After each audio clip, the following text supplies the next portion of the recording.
Inside Melbourne time, one last time for 2018. It is our Christmas special, and we have Santa Gawn with us in the Inside Melbourne studio. Maxi Gawn, with thanks to Zurich. How are you? Very well. Start with a bang, finish with a bang this year, haven't we? We have indeed, very much so. And it's Christmas. You like this time of year? Not necessarily. Why is that?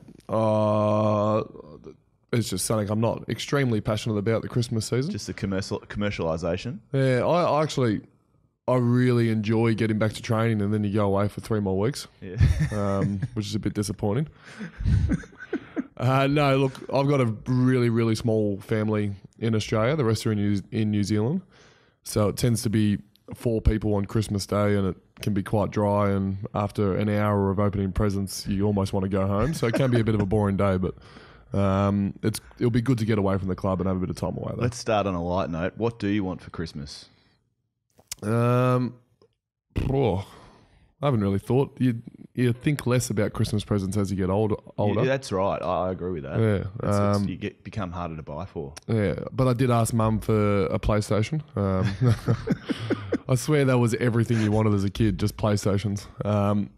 No, look, I'd be happy with deodorant, socks, and jocks, which is normally what Staples. I get. Yeah, very good. And for the partner, for the girlfriend, have you done the shopping for her? No. I tend to do the 24-hour Christmas trade at Chatty. It's horrific. But then I go and don't do it. So no, I'm gonna sit this one out Christmas and not buy anyone any presents.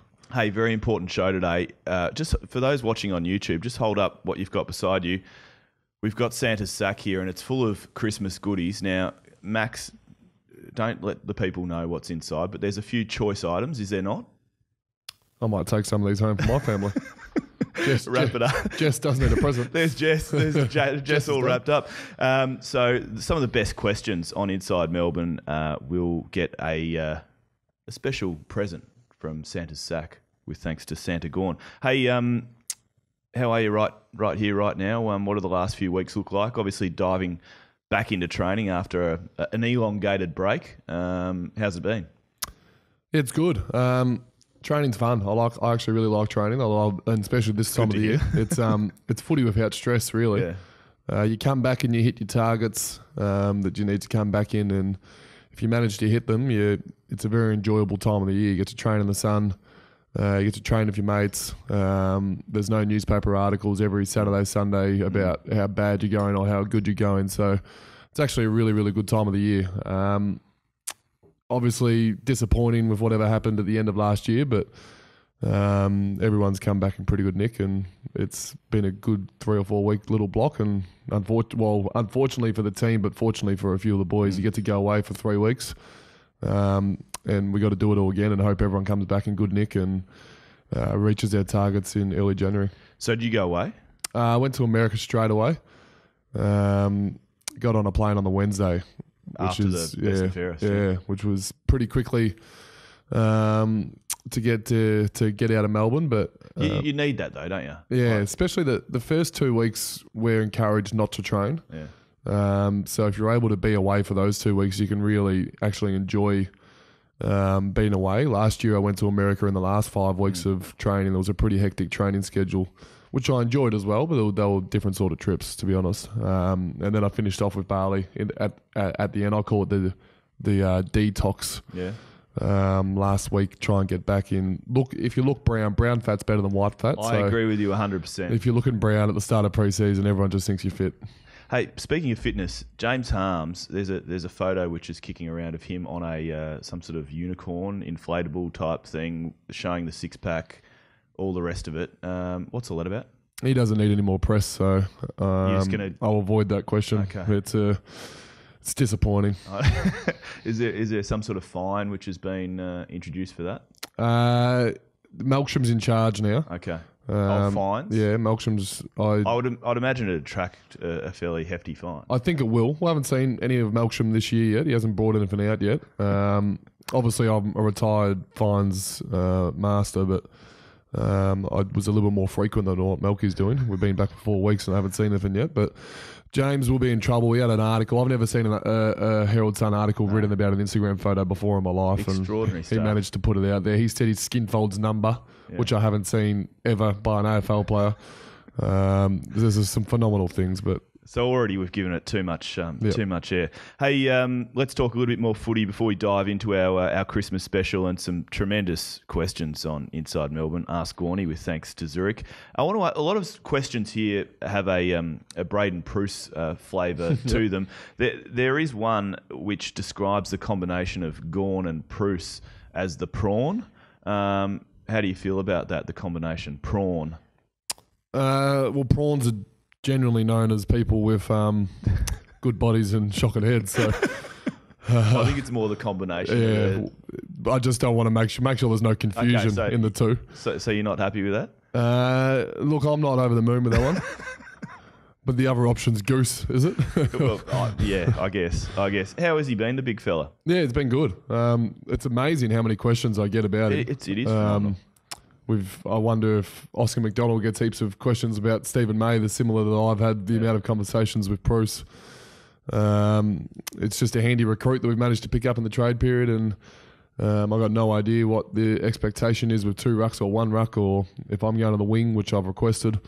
But it all obviously gets sorted out over the JLT in early weeks. You did showcase some terrific running skills last year, didn't you? You know, your sprint capability was phenomenal on show here at the MCG a few times. I did do 2 chases against GWS. Unbelievable. And then got pulled off the ground and didn't come back on. So obviously I wasn't allowed to do that pre-final series. Look, running capacity is going pretty well at the moment, so I reckon I could outrun Jonesy in the middle there. Very good. Cade Kolajasny is the other one. Has everyone figured out how to spell his surname? No. I mean, Do you want to have a crack now? I've just got my head around his first name. So, he's got a dangerous nickname in KK, but he's fitted in really well. Training with the mids at the moment. Did a lot of backline stuff with Gold Coast, but he looks like he could be a handy little winger for us potentially. I remember when we played against him at the G, he kicked, I think Hogues kicked 5 on him, and he was playing full back, which is amazing because you look at him now and he's a tailor-made winger with his shape and body and running capacity. So it'll be exciting to see how he goes in the red and the blue. And more arrivals in the form of draftees. You know, you've got another Wagner at the club as well, obviously making his way from Casey. With a coffee background as well.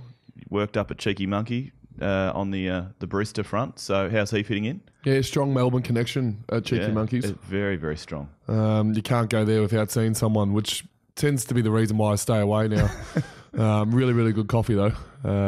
But it is a very popular cafe with Richmond and Collingwood as well. So there's 3 clubs that all emerge in one cafe. Yeah. So I tend to stay away from that one now, although I do love Cheeky Monkeys for those that are listening. But we do have some good draftees. Corey, obviously, come from North Melbourne, and Casey, and a very, very quick player.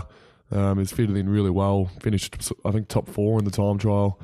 I actually think he kept Nathan Jones out of the top 3, which is the first time for a long time for Jonesy. So he hasn't got off the best way with Jonesy, but with everyone else, he's started really well. The young guys, it's always tough to tell in your first pre-season if young guys are going to be stars or not.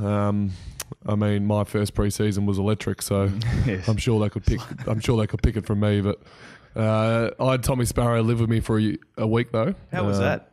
Yeah, interesting. What do you sort of, when these young kids walk into the club and then walk into your home? The Max Gawn guidance? How does it work? I'm only 9 years older than them, and it felt like I was 20. Like, I couldn't imagine how much. Like, what are you? You're 40. Yeah, something like that. So late 40s, early 50s. You would feel a lot older than an 18-year-old. Absolutely. So I'm only 9 years older, and the gap seemed massive, to be honest. I went out and got some breakfast stuff before he got there, thinking we won't have time for groceries Sunday night, so we'll get some breakfast stuff. Got bacon, eggs, smoothies, toasts, all sorts, and I missed the Wheat Bix, which was his favourite thing to have, was it? And only thing that he eats breakfast, lunch, and dinner. So went out and bought a packet of 50, those big, massive packs, and he got through that on Wednesday and had to go get another one. So he loves his Wheat Bix, which means he'll be big and strong, which is good. Put some Milo on that, and that's the 2 Australian things that'll make you big and strong. But he took a mark on Harry Petty, and Harry Petty's a tall defender, and he's a small midfielder, and it was one of the better marks I've seen at training. So he's pretty exciting to watch, Tommy Sparrow, and I reckon he could be a player. Just laying the foundations for a big 2019, no doubt. How's the coach this time of year? Is he sort of fairly laid back? Is he cranky? Is he... Just give us an insight into how good he is. Well, it's good to see us. I mean, our senior coach here. When we had Roosie, we didn't see him till February. So Hawaii. It's good to see our senior coach pre-Christmas. I'm not used to it. No, look, he's in a good mood. Yeah. Like I said, unless you've come back really unfit, which no one has, it's a pretty good time to be at the club in December. And Goody's fit, firing. Which is amazing that you're complimenting the coach about being fit, but runs with the boys. He ran with us up in Alice Springs. Were the cameras out though? No, the cameras weren't out. So he actually did a behind closed doors run, which is a bit interesting. But and yeah, he's enjoying the education part of the football environment as well. So before we move into these questions from the outer, the special Ask Gorney Christmas edition, does and just straighten up a little bit if we can. We alluded to the back end of last year and what happened in Perth, but does that sort of burn its way through pre-season? I mean, I'm sure you'll be asked a few times about this, but does it now burn right through Christmas, right through the new year, and setting yourself up for 2019? It does. Or but do you shelve it and just have We've had 3 miserable ends to a year. Yeah. 3 years in a row. I mean, the 100-point loss against Geelong in Roosie's last game. I think we could have played finals then as well, but we lost the last 2 to Carlton and Geelong, and then obviously 2017 where we lost to Collingwood in the final round, and West Coast pulled Santa Gawn over there, and then this year, which is an amazing, successful year for the club. It is, yeah. We managed to let ourselves down in our very last game we play as well. So 3 years in a row, it's added to my pre-seasons. It's added to how I've attacked the pre-season and whatnot, and it seems to have that effect on everyone. You can only judge people by how they've come back and how they attack the first few weeks of pre-season, and it looks like it's still burning in a couple of people. Yeah, but it's 2 ways to look at it. Like, you can look at it in 2 different ways. Celebration in many respects, because the achievements in 2018 were quite extraordinary. It's an interesting coming in on the Monday after it to do your reviews with the coaches, and it's not a great time to do a review after a bad prelim loss. No one wants to talk up their year. Everyone wants to talk about how bad the ending was and talk negatively, and it's hard to talk positively on such a positive year. But day one, we got back. We did it really well. We didn't really even touch on the game, to be honest. And we're fit, firing, and ready to go. Okay, so let me put it this way. If you could bottle that Geelong and Hawthorn fortnight, that'd be pretty magical heading into 2019. What was that like for you as a player who's played at this club, for 8-9 years, to run onto the G those consecutive 90,000 plus occasions, home crowd in many respects? What was it like, Maxie? Yeah, I've been listening to Gary Pert speak in the media. He spoke to us. I caught up with him for a glass of your finest red early on as well, and is he a Pinot type of no, guy, a little bit harder, yeah, a little bit more body, and expensive as well. But the way he speaks about Melbourne being its own club rather than trying to be a big club like Hawthorn and Collingwood and Richmond, I completely agree with the way we celebrated those 2 finals games. It's amazing how many Melbourne fans were out and about, and what the MCC does when the Melbourne fans are in, the lines that were carrying on throughout the day, and the amount of text messages I got asking for tickets. I'll let you know now, if we play finals again, I only get 4 tickets for the finals, and I do have 4 family members, so there is none for those people that do want some. And then also the week in between Geelong and Hawthorn, I found amazing to be a Melbourne player, and I just thought we did things differently compared to a lot of other clubs, and that's what makes us a bit different. And we just got to get some members now. We got to get it up to 60, which is an amazing goal, to be honest. I wouldn't think that Melbourne could ever get anywhere near 60, but it seems to be realistic, and that's what makes playing for Melbourne quite special. Good stuff, Maxie. Well said. After this short break, we're going to head into the outer. Ask Gorney. special Christmas edition of Inside Melbourne with thanks to Zurich. Welcome back to Inside Melbourne. Max Gawn, our special guest on this special Christmas edition with thanks to Zurich. Let's bring in the Santa's sack and see what the people, the great Melbourne people, can win for the best question today. Maxi, what do you got in there? First item, up for grabs. Delve in. Hang on. This is a match-worn Guernsey. Surprisingly, it's not my number. That seems to be a weird... Frosty. A weird little that's add to the sack. That's very, very festive, Frosty.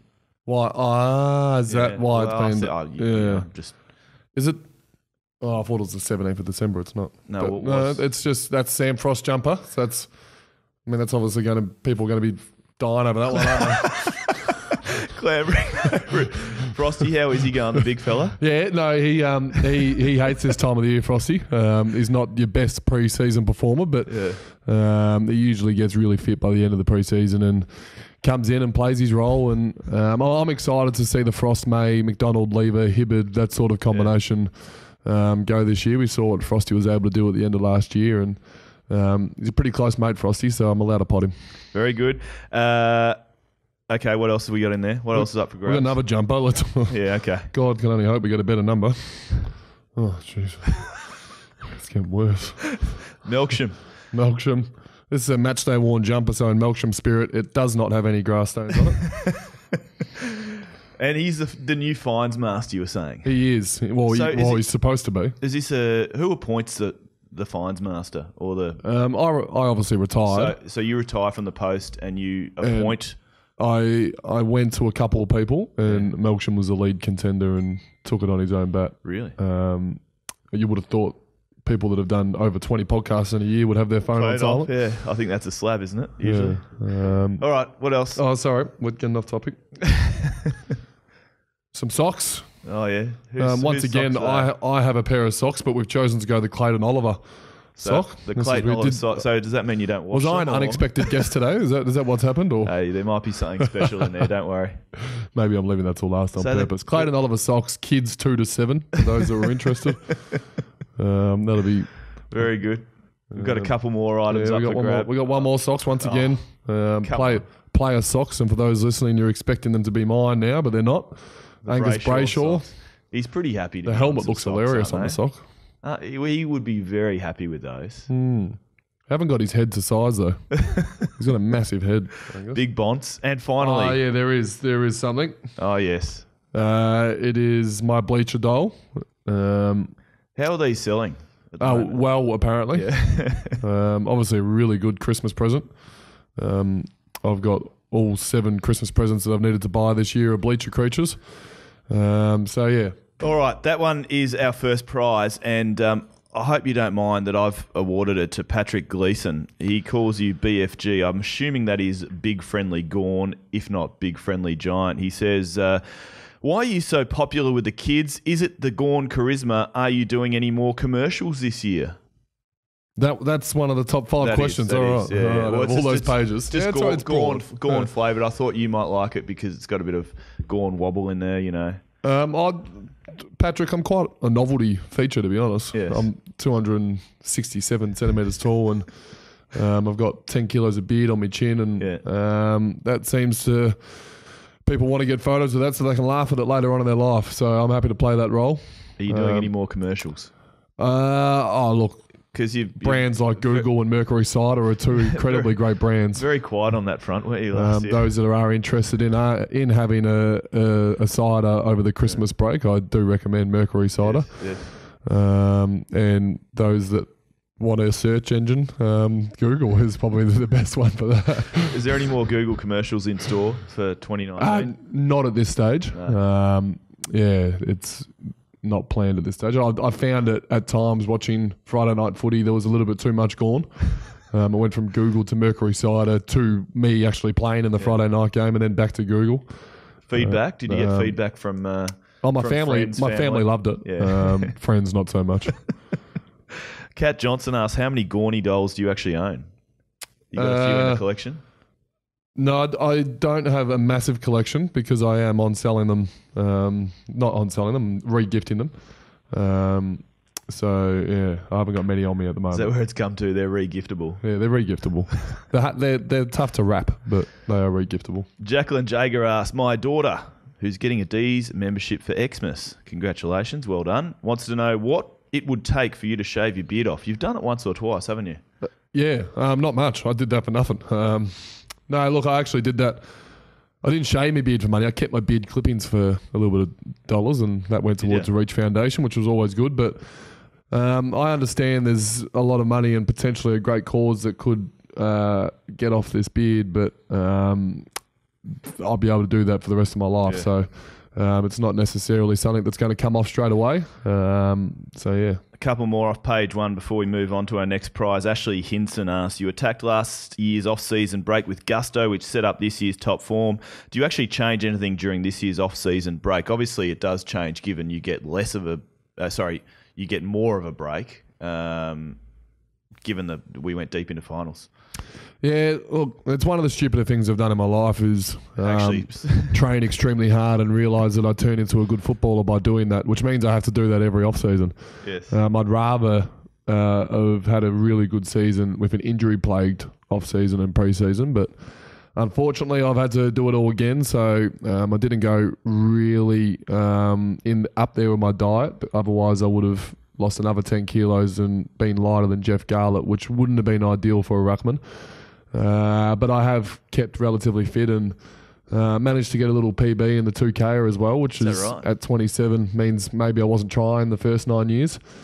But yeah, I'm fit again and obviously I've got to do it all again. By the way, it was Alan Stein who said, does Preuss/Gawn combo equal prawn? So there you go. He might be starting a little campaign. Olivia, aged 8. She says, why are you a footy player? Sounds a very simple question, but Maxi, why are you a footy player? Age 8, that'll be good for the size 2 to 7 kids' feet. You can decide between Angus and Clary, Olivia. You play football because it's fun. I still play football because it's fun. Why I chose to be a footballer, you don't really choose, they choose you, but why I chose to play football as a young kid, I chose rugby to start, and then I realised that you had to tackle too much. So I got out of rugby pretty quickly and chose footy. And you're very lucky to get picked up as a kid, but if it's not enjoyable and not fun, it can become a bit of a chore, and people don't end up getting the best out of themselves when they're here. And so for those that do want to play football, I do encourage that you maintain your enjoyment levels throughout, and if you're not starting to have fun, I say get out. Congratulations, Olivia. Let's give her the should we give her the Brayshaw? No, you don't, I don't wish that upon anybody. Okay, we'll give it to the Clayton. Well, Clayton. No, I don't want to get bullied at school. So Brayshaw socks are the booby prize, are they? Let's turn our attention to Isaac. Isaac wrote in and said, saw your mug on the screen at Bon Jovi. Yep. My question is, who got more starstruck, you seeing Bon Jovi or Bon Jovi seeing you in the crowd? He did wink at me. Did he? Yeah, Bon. He had a little wink. He could have been winking to the other 10 people that were sitting down behind me because they couldn't see, but it's amazing. Every single person was standing apart from the one person behind me because she just gave up, I think. She just sat down. I got a front row seat at Bon Jovi, which was amazing to see Bon Jovi live like that. Yeah. I was a fan of him growing up. Favourite song? Obviously didn't grow up when he was popular like you, me. Like that's 2 digs at your age. I'll try to hold it there. But I've enjoyed his music. I was around for the Have a Nice Day album. That was a bit more in my time. Didn't play that song, which is, I'll get to that later with Bon, but and I did see my head come up on TV, and I think a few Melbourne supporters did as well, because I ended up getting a few photos from people that came from the back of the MCG. So just taking photos of the screen. Correct. Yeah. So is that deserving of a prize? No. No. Okay. We'll move on. John Clark, a great friend of ours, he asks, who's your favourite captain? Viney, Jones, Williamson. See, I was going to answer Williamson before that option even came out, so that's good. Look, Viney and Jones are great captains, don't get me wrong, but Kane Williamson. Just true inspiration. Correct. Courage. He's up there with, there's a couple of great New Zealand captains. Brendan McCullum's another one. Yeah. But we got Kane at the moment, and I know this podcast is under time limits, but Kane Williamson is, in my humble opinion, the best batsman in the world at the moment, because New Zealand, unfortunately, because no one wants to play them, because no one watches their games, so England, they're just intimidating. England lose money when they play New Zealand rather than Australia. Kane Williamson gets to play 4 or 5 tests a year, and he dominates in all of them, where Virat plays 12 to 15, and so does Steve Smith. So if Kane played 15 tests a year, he'd be better and have better numbers. Hey, what do you think of the Virat? We're getting a little bit off topic, but it is Christmas, so whatever. Yeah. What do you think of the Tim Payne, Virat Kohli sledge? Well, I haven't watched much of the test because I've been watching the real test, New Zealand Sri Lanka, which is currently on my phone down here at the moment. I think Tim Payne said something like, "I know he's your captain, but you just can't like him as a bloke, can you?" Something along those lines. See, I love Virat. Yeah. I don't really like the Indian setup, but I love Virat and I love what he brings to cricket. I like that Tim Payne is not too scared to open his mouth with a fair bit going on with Australian cricket culture, and he's still happy to get in there and have a little yap. So it's all good for cricket. Let's move on. It doesn't have a name, but I'll read out the handle. At VYMTAI asks, and this is this is the next prize. Who's the one player most likely to come back out of shape due to too much Christmas pudding? I dessert 10 times last year, which is amazing. And everyone who has big Christmases will know. You have dessert after breakfast, dessert after lunch, and then 8 after dinner. I love Christmas pudding, but that's my only treat for the whole time. So I tend to go okay. So you're one of the candidates? I think I'll be okay though. Christian Salem, just because his mum's an amazing cook. It's a big family. Obviously, the Lebanese culture, he can eat a lot of bad foods. And to be honest, he's not in the best shape to start with, so that'll be pretty easy for him to blow up. Harmsy, I'd love to see him. Yeah. I'd love to see him do a photo this year of a gut, potentially on a unicorn somewhere in a pool. They're probably the leading candidates, I reckon. Salem's the one. Salem will come back with too much pudding. Congratulations, a pair of socks for you. If you had 3 Christmas wishes, what would they be? From Chris Musgrove. 3 Christmas wishes. Hit us with your Christmas wishes. Obviously, I've always wanted to ride in Santa's sleigh. Yes, so that would be good. I did actually watch Elf. Yeah, I did too, actually. The other day.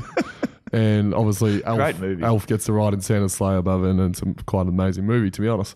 What else? Because I'm a big movie watcher, they're all around movies. So I'd also love to be left home alone while my parents fly to Florida, and it rains the whole time in Florida. And that's the New York one, and I'm lost in New York. That'd be a great Christmas miracle as well, wouldn't it? Yeah. And the third one would be, the Boxing Day test. New Zealand to beat Sri Lanka. That'd be good, but that's a given. So maybe India to beat Australia by an innings and a bit on the Boxing Day test. Wouldn't that be good? Well, let's stick with the Christmas theme. Michael EJ35, and this is take your pick of jumpers here. Yep.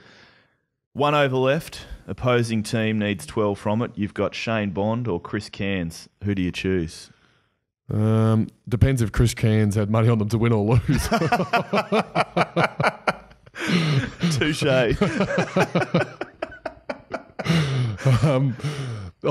Well, Bond's our best bowler ever, so I'd take Bond, but Cairns was a bit of a shifty character there, which we found out. All right. Well done, EJ. You can have Frosty, mate. Frosty. And finally, for the Melksham jumper, in fact, does anything there take your fancy? Have you read through the questions? I can have a quick browse. Have a quick browse. While you do... You just do a shout out to the sponsors quickly. Yeah, with thanks to Zurich, ladies and gentlemen, on Inside Melbourne. So, New Year's resolution. Yep. What do you got for us? It's been get off the darts for... Stay off the darts. Stay off the darts, sorry. New Year's resolution. No, I don't really do them. No. No, it's not a real thing. It's too mainstream. No, it is. And I find them amazing when people do them too. Like, they tell me theirs as well. And it's like, what a gym membership would cost in January. You could put it up to $500 and people would buy gym memberships for a month. They all go in January. Everyone's off the beers in January, While February. you're flicking through that, can I tell you, a very, very interesting guest at F45 Port Melbourne through the week. Yeah, I think I saw the photo. Bernie Vince, just doing his best to keep the rig in shape. How has Big Bernard been? He's obviously taking on a a new role around the club 2 days a week. Yeah, I haven't seen him do the role yet. I've seen him there at the club, but I haven't seen him do anything regarding the role. It's good that he's staying in shape, though. I think he will play footy at some sort of level this year. So if there's cash involved, surely. There's a number of great questions here. If you came for dinner, who would you like to have? Well, Mila Kunis. Yeah. Who is the better Viney, Jack or Todd? Neither. Speaking of Hollywood, what about Natalie Portman? Is she one of your top mates now? No, I didn't. The older boys were away. Oh, you're away. And the text came out saying Natalie Portman would be coming to training if you'd like to come down. That wasn't enough to get me off leave. If Kunis was there, I would have been there in a heartbeat. So that's the next challenge for Melbourne. Who was your ruck hero growing up? I loved Aaron Sandilands, but before that, I was a big Matthew Richardson fan. It wasn't really ruck, but he was my hero. And Clinton King. King. My first concert, it was Hanson in the Frankston Shopping Centre car park. Which it's a great Frankston Shopping Centre car park. For anyone that hasn't been, it's a great place to watch. What a great venue. Concerts. John Isner or Tom Latham? That's a great question. Tom Latham made 264 not out yesterday. If you weren't watching the test, like we are now, they're 102 for 3 Sri Lanka. Just a little update. Or John Isner, who's my favourite male tennis player. Yeah. He got down the club a few summers ago, and he'll be down. I'll most likely be in his playing box this year. It's just a little connection that we have. Yeah. So I'd pick John Isner there. You want me to run through any more? Let's just award the Melksham jumper, the match worn jumper. I'm not sure if it's a finals worn jumper or if it's just, let's say it is. One last one just to. If you weren't a footballer, what would you be? From Lockie Burns. Lockie. All right. Is he winning the jumper? He is winning the jumper. Well done, Lockie. Because I've got a good answer for this. Okay. I'd be a air traffic controller. Really? Yeah. I don't like a pilot. Wouldn't want to be a pilot. Too much pressure. But I'd love to land the planes myself as an air traffic controller and tell them if they can get in. And one of the busy airports, like don't put me in Avalon where one plane lands every 2 hours and I'm struggling to stay awake. Like get me in LAX or Hong Kong or Dubai and I'm landing planes left, right, So and have you got the app? Are you a nerd? I've got a few apps. I've got the game where you can land it yourself, and I've also got the app which you can see all the planes in the sky. Yeah. I can get through and just tell us what's above us now. Let's if you want. do it. Yeah. Hold on 2 seconds. I wasn't ready for this. Sure. There's it's Flight Radar 24, by the way. Oh yeah. More than happy to do an ad for them if they need me. So you see a plane overhead, and is that sort of a go-to straight away? You just think, I wonder what that puppy is. Yeah. So I find myself on holidays going to there's actually some great beaches to watch planes fly over your head and I've seen that and one stuff like that. Caribbean. Is it Caribbean? Yeah, there's one in Caribbean. Yeah. Denpasar in Bali is close-ish. So the Kuta beaches there. There's other reasons why you want to go to Kuta Beach as well. But the one above us right now is it's not really right above us. It's actually come from the King Islands. Oh, from playing a bit of golf. Playing a bit of golf. It's a small airline from Sharp Airlines. It's SH922. Yeah. It left 43 minutes ago and it's close to landing. It's a fun fact. Very good. So I reckon there'd be a bit of pressure on as an air traffic controller, though. I've looked into it. There's in the busy ones, there is 3 guys that work 20 minutes each over an hour, and they work 8 hours. So theoretically, they only work 8 times 20-minute shifts, and the other 40 minutes of that hour they have to go and completely relax because of how stressful it is. So are you an av geek? Is that what they call them? Yeah, potentially. I don't really know necessarily engine sizes and whatnot in planes. I just love looking at planes. Do you love flying? Seeing where they've come from. You love flying though? Yeah. Anyone who hates flying? Petraka takes a couple of sleeping tablets and whatnot. My old man hates it as well. To settle down. Yeah, John doesn't look great on the plane. He's terrible. He's actually one of those guys, the ones where they first board the plane. Yeah. No matter if his seat's at the back or the front, he is first on that plane. And he sits down, seatbelt on, and you walk on, and he's been on there for half an hour. He thinks the plane will leave without him, and I'm waiting for the day it does. Very good. Good shout out to him. Hey, Maxi, it's been a pleasure, mate. Thanks so much. We wish you all the very best for Christmas lunch and all the rest. Hopefully you don't get sick of the family too quickly. What did you say? An hour usually? Well, I am going to New Zealand. Oh, yeah? After Christmas, though, to great. see the rest of them. Yeah, good. So I'll tick that off, and obviously to watch the Boxing Day test. Good. The one that all the people will be going to. There'll be 5,000 there at Hagley Oval, so it'll be quite exciting. And then back in Melbourne when to attack pre-season 2019? Early January. We're not back till the 12th. We start for 2K time trial, which is a nice little start. And then we're in Maroochydore, and then we're playing games. So it happens pretty quickly. Gil didn't give you a call to see if you wanted your own AFLX team? Or? I don't think it's my game. I'd be happy to play, to be honest. I find it a bit of a novelty that's worth getting involved in. Everyone says chance of injury, but there's more chance of getting injured in some of the training sessions we have, to be honest. Yeah. But I don't think they're going to pick a 200 and, like I said, 67 centimetre player unless they change some sort of rule to make ruckman relevant again, which they did last year in the real game. So they did. It's handy to keep changing rules based around the rucks. Maxie, been a pleasure, mate. As I say, good luck for 2019. We've enjoyed your company on the podcast right through 2018. Who knows? You might get an invite next year. I think I've done my podcast for the next couple of years. I might sit next year out. I'm not going on holidays anywhere. So we're starting literally next week, next year. Exactly, all right. So it's definitely got an early one in January. All right. Hey, ladies and gentlemen, on behalf of the Footy Club, we do hope you have a happy and safe Christmas and New Year. To yours and your families, all the very best for the festive season, Maxie. We'll chat to you in 2019 and go Melbourne, hey? Yeah, but if struggling for presents, the Bleacher Doll's a great idea, and obviously a Google Home as well. How long before they're in the discount bin? The Bleacher Dolls? Yeah. No, they'll last, I reckon.